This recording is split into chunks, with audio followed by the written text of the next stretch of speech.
Back to clean news UP. चलिए देखते हैं उत्तर प्रदेश की 25 फटाफट बड़ी खबरों को। इससे पहले आप न्यूज को कहां से देख रहे हैं हमें कमेंट में बताना बिल्कुल ना भूलें। साथ ही हमारे फेसबुक पेज को भी फॉलो करें। फेसबुक पेज का लिंक डिस्क्रिप्शन में दिया गया है। 27 जिलों में प्राकृतिक खेती के लिए अभियान शुरू। योगी बोले जरूरत पड़ी तो प्रोत्साहन बोर्ड बनेगा। मुख्यमंत्री योगी आदित्यनाथ ने कहा कि अगर जरूरत पड़ी तो राज्य में प्राकृतिक खेती को बढ़ावा देने के लिए एक पृथक बोर्ड गठित किया जाएगा। फिलहाल प्रधानमंत्री नरेंद्र मोदी के मार्गदर्शन में प्रदेश में प्राकृतिक खेती को बढ़ावा देने के लिए गंगा किनारे के 27 और बुंदेलखंड के साथ कुल मिलाकर 34 जिलों में एक अभियान शुरू किया गया है। मुख्यमंत्री ने ये बातें सोमवार की शाम यहां होटल ताज में प्राकृतिक खेती पर विश्व बैंक के सहयोग से आयोजित 2 दिवसीय संगोष्ठी के पहले दिन के समापन सत्र को संबोधित करते हुए कही। जल्दी जारी होगा नोटिफिकेशन। जाने इस भर्ती में कितना होगा कंपटीशन और नौकरी मिलने में कितना लगेगा समय। उत्तर प्रदेश पुलिस विभाग में कांस्टेबल और फायरमैन के 26,382 पदों पर होने वाली भर्ती के लिए अभ्यर्थी बेसब्री से नोटिफिकेशन जारी होने का इंतजार कर रहे हैं। उत्तर प्रदेश पुलिस भर्ती और प्रोन्नति बोर्ड के द्वारा आयोजित की जाने वाली इस भर्ती के लिए अभी परीक्षा एजेंसी के चयन की प्रक्रिया चल रही है। विभिन्न मीडिया रिपोर्ट्स के मुताबिक यूपीपी बीपीबी इस भर्ती के लिए इसी महीने के आखिर तक या अगले महीने की शुरुआत में नोटिफिकेशन जारी कर सकती है।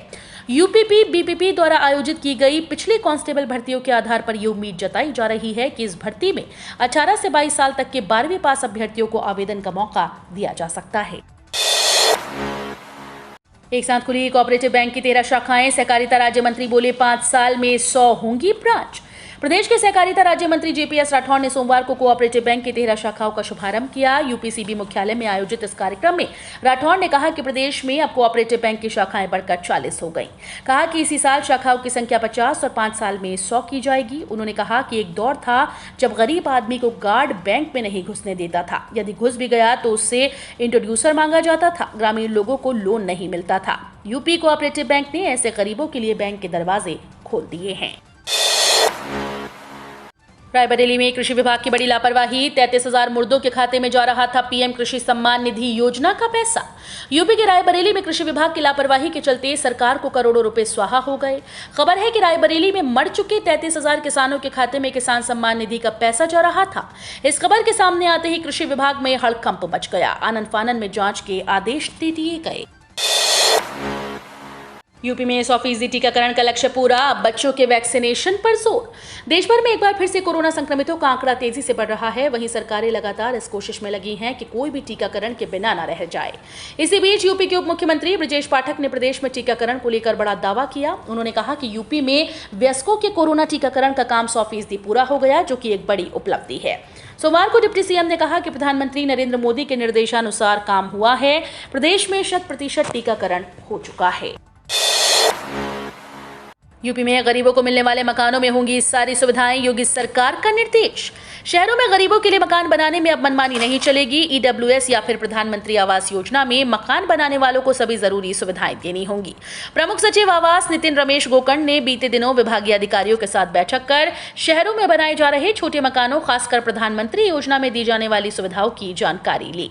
इसमें विकास प्राधिकरण व आवास विकास प्राधिकरण द्वारा बनाई जाने वाली ऐसी कॉलोनीज के बारे में जरूरी निर्देश दिए। झांसी रूट की कई ट्रेन 5 जुलाई से रहेंगी रद्द। कानपुर इटावा भिंड होकर चलेंगी ये ट्रेन।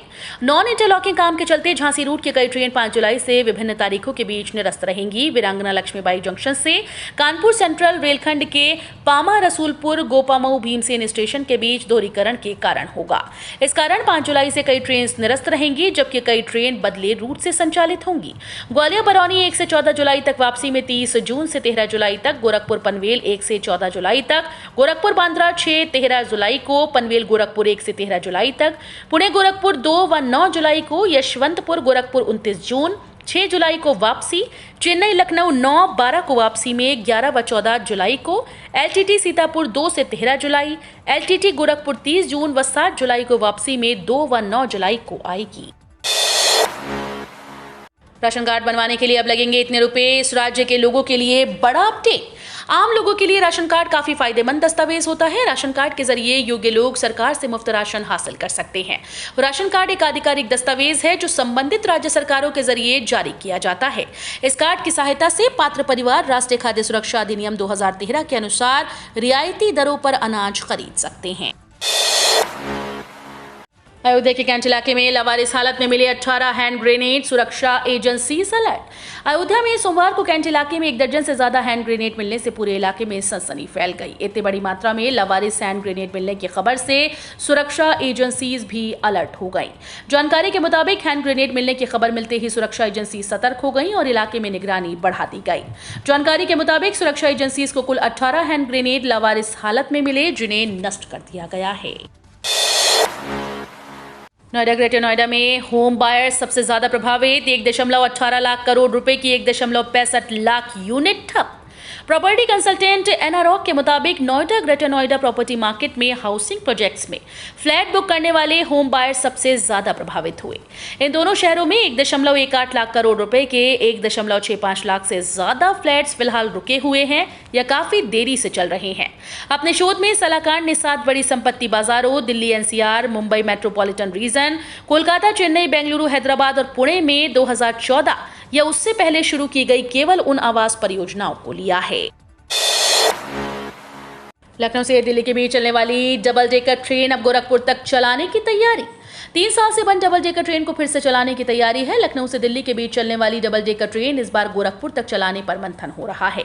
इससे पूर्वांचल क्षेत्र के यात्री सीधे डबल डेकर ट्रेन से दिल्ली पहुंच सकेंगे। पीएम किसान सम्मान निधि योजना में बदलाव। किसी के 6,000 रुपए लेने हैं तो करें ये अपडेट। देश में आर्थिक रूप से कमजोर किसानों की मदद करने व उनके भविष्य को सुरक्षित करने के लिए केंद्र सरकार कई महत्वाकांक्षी योजनाएं चलाती है। केंद्र सरकार द्वारा संचालित इन महत्वाकांक्षी योजनाओं में एक किसान सम्मान निधि योजना है। योजना के तहत सरकार किसानों को आर्थिक स्थिति में सुधार करने के लिए आर्थिक सहायता करती है। केंद्र सरकार द्वारा संचालित पीएम किसान सम्मान निधि योजना का लाभ आर्थिक रूप से कमजोर किसानों को दिया जा रहा है। किसान योजना के तहत किसानों को सालाना 6,000 रुपए दिए जाते हैं। हर 4 महीने के अंतराल में किसानों के खाते में 2-2 हजार रुपए की 3 किस्तें भेजी जाती हैं। डीएलआरसी और इंश्योरेंस से मिलेगा छुटकारा। ये ट्रिक अपनाएं और दिल खोलकर कहीं भी गाड़ी दौड़ाएं, नहीं कटेगा चालान। सड़क पर वाहन के साथ यात्रा करने वालों के लिए यातायात नियमों का पालन करना अनिवार्य है। अगर कोई व्यक्ति यातायात नियमों का पालन नहीं करता तो वो अपनी जान को जोखिम में डालने के साथ साथ दूसरों की जान के लिए भी खतरा पैदा करता है। ऐसे में सभी को यातायात नियमों का पालन करना चाहिए। सरकार भी इस बात पर काफी ध्यान दे रही है और यातायात पुलिस भी काफी एक्टिव है। आप डीएलआरसी और इंश्योरेंस की हार्ड कॉपी से छुटकारा पा सकते हैं। दरअसल कई बार लोगों के पास ये सब डॉक्यूमेंट होते हैं लेकिन यात्रा करते समय साथ लाना भूल जाते हैं। इसके लिए आपको सरकार का एक मोबाइल ऐप का इस्तेमाल करना होगा जिसका नाम डिजी लॉकर है। लखनऊ, कानपुर, वाराणसी, गोरखपुर, मेरठ, आगरा, बरेली, प्रयागराज में देखें पेट्रोल डीजल के दाम। यूपी में पेट्रोल की कीमतों में कम बदलाव हो रहे हैं। यूपी में तेल के दामों में कुछ पैसों की कमी आ रही है। लखनऊ में पेट्रोल की कीमत 96.57 रुपए है। अपने शहरों के तेल के दाम आप जान सकते हैं। तेल के दामों में छोटे छोटे उतार चढ़ाव हो रहे हैं। तेल कंपनी इंडियन ऑयल की वेबसाइट के मुताबिक लखनऊ में पेट्रोल के दाम 96.57 रुपए प्रति लीटर और डीजल 89.76 रुपए प्रति लीटर है। वाराणसी में पेट्रोल के दाम 96.75 रुपए प्रति लीटर और डीजल 89.94 रुपए प्रति लीटर। तो आगरा में पेट्रोल 96.77 रुपए प्रति लीटर और डीजल 89.93 रुपए प्रति लीटर की कीमत पर बिक रहा है। बेसहारा व उपेक्षित महिलाओं की पीड़ा पर राष्ट्रपति कोविंद ने जताई चिंता। राष्ट्रपति रामनाथ कोविंद सोमवार को वृंदावन के कृष्णा कुटीर में आयोजित कार्यक्रम में निराश्रित महिलाओं से रूबरू हुए। उन्होंने कहा कि समाज के इतने बड़े और महत्वपूर्ण वर्ग को यूं ही उपेक्षित नहीं छोड़ा जा सकता। राष्ट्रपति ने विधवा जीवन को एक सामाजिक कुरीति करार देते हुए वृंदावन और ऐसे अन्य स्थानों पर रहने वाली बेसहारा और उपेक्षित महिलाओं की पीड़ा पर चिंता जताई। लखनऊ में बदला मौसम का मिजाज। कई इलाकों में झमाझम बारिश ने गर्मी से दी राहत। लखनऊ में सोमवार के मौसम में बदलाव के साथ ही कई इलाकों में झमाझम बारिश हुई। इससे लोगों को उमस और भीषण गर्मी से राहत मिली। मौसम विभाग ने पहले ही भविष्यवाणी की थी कि 27 को लखनऊ का अधिकांश हिस्सा सुबह शुष्क रहेगा, लेकिन इसके बाद बादलों की आवाजाही शुरू होगी। चिन्हट, गोमती नगर विस्तार, सरोजनी नगर, मोहनलालगंज की ओर बारिश ज्यादा होने की संभावना है। आज 28 को पूरा शहर बादलों की छांव में रहने की उम्मीद है। लगेगा डबल जुर्माना। बचना है तो 2 दिन में निपटा लें आधार से जुड़ा ये काम।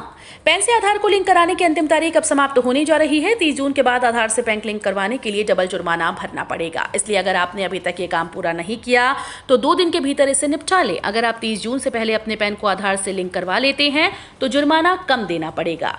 पहले इसके लिए अंतिम तारीख 31 मार्च 2022 तय की गई थी, लेकिन 500 रुपए के जुर्माने के साथ आधार से पैन को लिंक करने की तारीख को 30 जून तक बढ़ा दिया गया। वायुसेना में अग्निवीर बनने के लिए युवाओं में दिखा जोश। 3 दिन में इतने युवाओं ने किया आवेदन। अग्निपथ योजना के तहत वायुसेना में अग्निवीरों की भर्ती के लिए आवेदन प्रक्रिया की शुरुआत हो चुकी है। अग्निपथ योजना के तहत भारतीय वायुसेना में अग्निवीर बनने के लिए पिछले 3 दिनों में कुल 94,281 आवेदन आ चुके हैं। वायुसेना के मुताबिक 27 जून यानी सोमवार सुबह 10:30 तक कुल 94,281 अभ्यर्थियों ने वायुसेना की वेबसाइट पर वायु अग्निवीर के लिए ऑनलाइन रजिस्ट्रेशन यानी पंजीकरण कर चुके हैं। 24 जून की सुबह ऑनलाइन आवेदन शुरू हुआ था, जो 5 जुलाई तक चलेगा। रेल मंत्री ने किया बड़ा ऐलान। खुश होकर यात्रियों ने कहा, आपने तो दिल जीत लिया।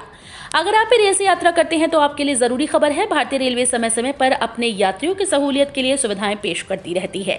अभी हाल ही में रेल मंत्री अश्विनी वैष्णव ने खजुराहो से दिल्ली तक वंदे भारत ट्रेन शुरू करने की घोषणा की।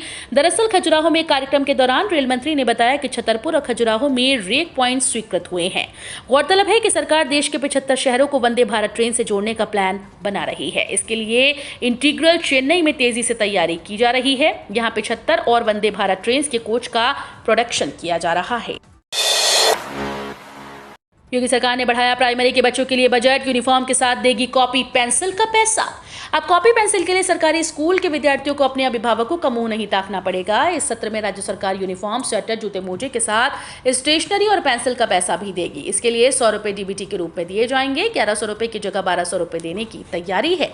अभी तक कॉपी पेंसिल के लिए अभिभावकों को अपना पैसा खर्च करना पड़ता था। अभिभावक इसमें रुचि नहीं लेते थे।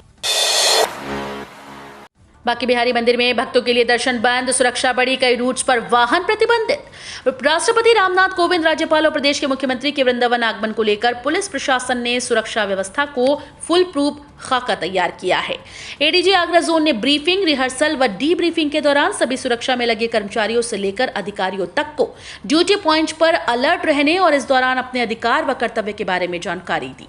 राष्ट्रपति के 2 घंटे के कार्यक्रम रहेगा। राष्ट्रपति रामनाथ कोविंद 2 घंटे के कार्यक्रम के तहत वृंदावन आ रहे हैं। इसकी अगवानी करने के लिए प्रदेश के राज्यपाल आनंदीबेन और मुख्यमंत्री श्री योगी आदित्यनाथ भी आ रहे हैं।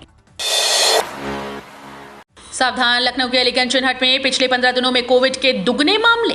लखनऊ का अलीगंज पिछले 15 दिनों में शहर में दर्ज किए गए कुल कोविड मामलों 1431 का लगभग 15% है। दूसरी ओर 191 कोविड मामलों 13% के साथ चिन्हट दूसरे स्थान पर है।